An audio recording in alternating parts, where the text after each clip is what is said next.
Do you want to win your next tennis match? Do you want to win your next tennis match? Well, watch this video because I have 3 tips, the only 3 things you need to think about in your next tennis match if you want to win.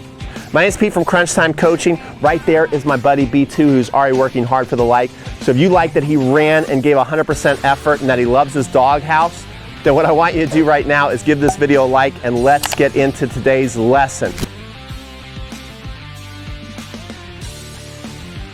All right, so you want to win more tennis matches and maybe you find that you're overthinking in your matches. Well, first of all, let's talk about what not to think about. Don't think about all the things you're learning on YouTube and from your tennis coach on technique.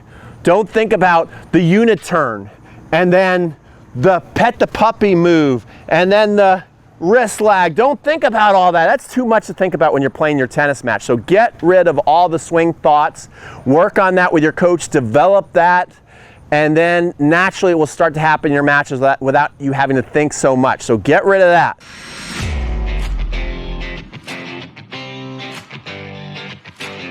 Okay, now here's what I do want you to think about. First of all, what I want you to think about as you're warming up, start sizing up your opponent. So here's tip number 1.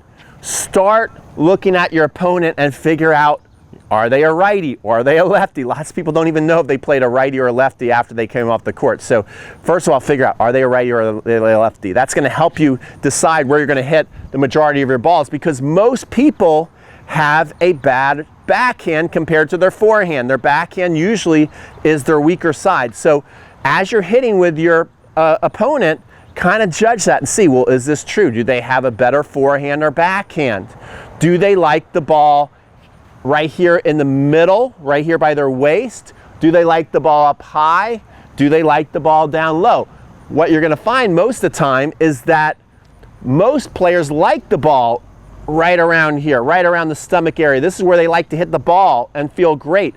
And they really don't like high balls, especially if you're playing a one-hander. So if you're playing a one-hander, look at lots of high balls. And you can do that by either hitting a heavy topspin ball or just simply lobbing the ball in play.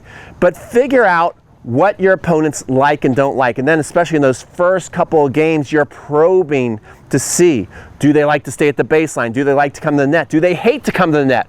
Guys, if they hate to come to the net, don't sit there and try and hit winners all day. Just simply hit a nice little short ball, have them come to the net and either pass them or lob them.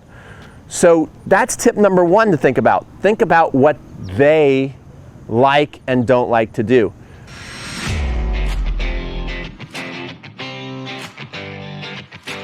Number 2 is think about what you like to do. What is your game? Know your game style. Are you somebody who likes to go out there and have long points and get in long rallies and just grind out matches? That's great. Are you somebody who likes to serve and volley and come to the net? Are you somebody who likes to kind of do it all? Okay, so think about what you do well and what you don't do well, and how can you work your strengths against your opponent's weaknesses.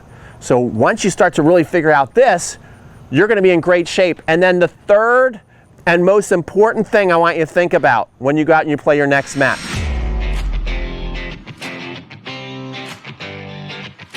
This is absolutely key. This is maybe the most important tip I can give you, is get your mind into a neutral state before you play each point. This is what Rafa is able to do so well. They always talk about Rafa. He is the absolute best at playing each point separately like it's the last point of his life.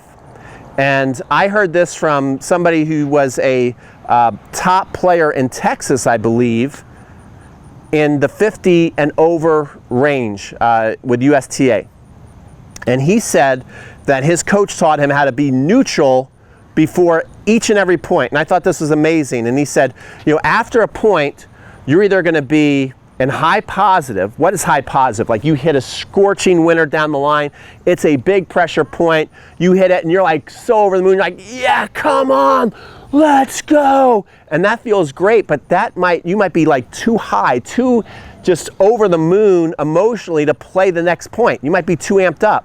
Or what happens if you got a big point, you got the sitter overhead, and then you hit it off the frame, and it's totally embarrassing. The ball goes over the fence and you are so mad you want to smash your racket. Well, now you're in high negative.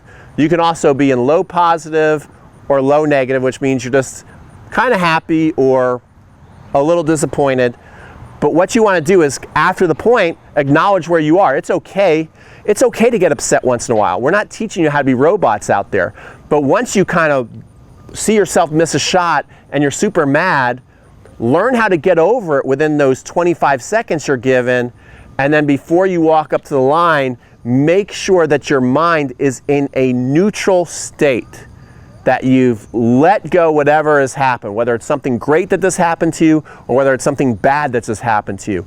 It's how you deal with all these emotional results that tennis is going to give you after every point, and how you deal with that is going to really help determine how many matches you're going to win and lose. So those are your 3 tips. Number 1, size up your opponent. Number 2, realize the way you want to play your match that day. What are your strengths and how you can go after their weaknesses. And number 3 is have a neutral mind ready to play each and every point like it's your last point, like the great Rafa Nadal, okay? That tip I gave you, that last tip that I gave you that I will never forget, I learned by having my event called TennisCon. I think I learned this at TennisCon 3, where I interviewed this gentleman, and he told me that. And he was like a great player in recreational tennis over 50. But we have the best online instructors in the world. It's a tennis conference. TennisCon 6 is a tennis conference, and we have people like Scott and Nate from Play Your Court, Will from Fuzzy Yellow Balls, Jeff Saldenstein from Tennis Evolution, online tennis instruction, top tennis training. We have all these amazing instructors. Maribon, my buddy Maribon, who runs the Tennis Summit, he's part of TennisCon 6. So we have all these great instructors who want to help you get better at the game of tennis. And what you want to do right now is get on my email list so you can be notified when we're going to have this event, which is going to be in October. But if you're not on my email list, you might not know. So I want to give you a free gift right now so you get on my email list right away. And I'm going to give you a free 8-part training series on how to get to the next level in your tennis game. And what I do is I reveal the 5 big rocks, the 5 things that you need to master if you want to become the best tennis player you can be. So go up here in the card section, click on that to get started, or in the description box. Like this video. Remember, every time you like this video, is my buddy, yeah, he loves to hang out. It's so weird. He voluntarily goes into his crate. He loves it in there. He absolutely loves it in there. So if you want to get a free 100 B2 puppy kisses right now by liking this video, make sure you like it, and we'll see you guys on the next video.